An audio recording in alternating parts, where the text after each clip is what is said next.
Lower. Let's get the early tick. Tyler Vernon is with Biltmore Capital, calling for a volatile market. Jamie Cox, managing partner with Harris Financial Group, also with us. All right, I want to give each of you one question about where you're bullish. Jamie, let me start with you. You say your outlook for this year is very positive. We're living through a revolution. There's more to come. Make the optimistic case. All right, Aaron, I think there's a productivity boom that we're witnessing as we start right now. We have, wireless devices, iPads, we have iPhones, we have Droids, which are being sold at record numbers. I think we haven't yet seen the benefits of those devices and their uses in business. So I think that this productivity wave will continue to carry us through the remainder of the year and into the next.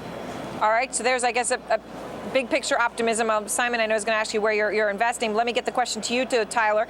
It looks like you're maybe not as optimistic, but you also see a big positive coming in tech. Yeah, we think there's, you are right. You're pushing me to make an optimistic case, but if we're going to make one, it's going to be in tech, especially after today's pullback, last week's pullback. There's an unbelievable cycle going on. We saw that in the GDP numbers as far as upgrades that are going on. Companies just didn't go to Vista. They didn't accept it, and we're going to see a big push towards Windows 7.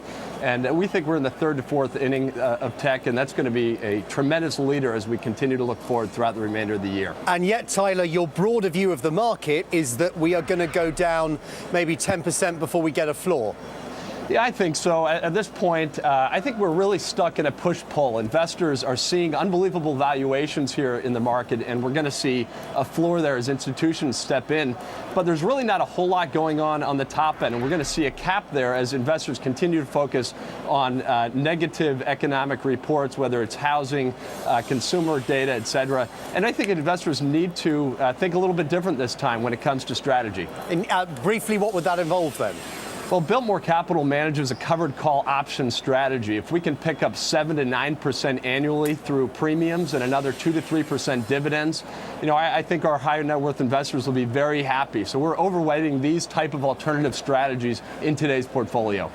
Jamie, you started the interview by talking about a revolution and that you were the more optimistic of the two. Actually, if I read down your notes, that said, you say that there are two possible scenarios from here: a washout, where we clear everything, and by that I assume you mean large market losses, or 5 to 7 years of subpar growth.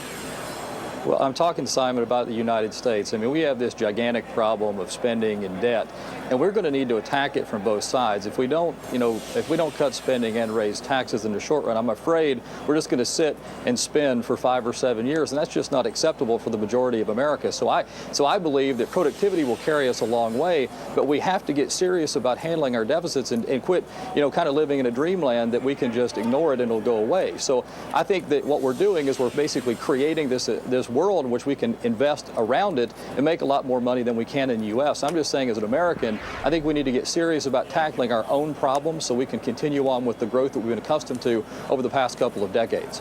Thanks very much, Tyler and Jamie. And next, plastics maker Poly1, or Polyon, has a unique view on the economy. Surging stock. Is this a sign that maybe all this negativity about the U.S. economy is not merited?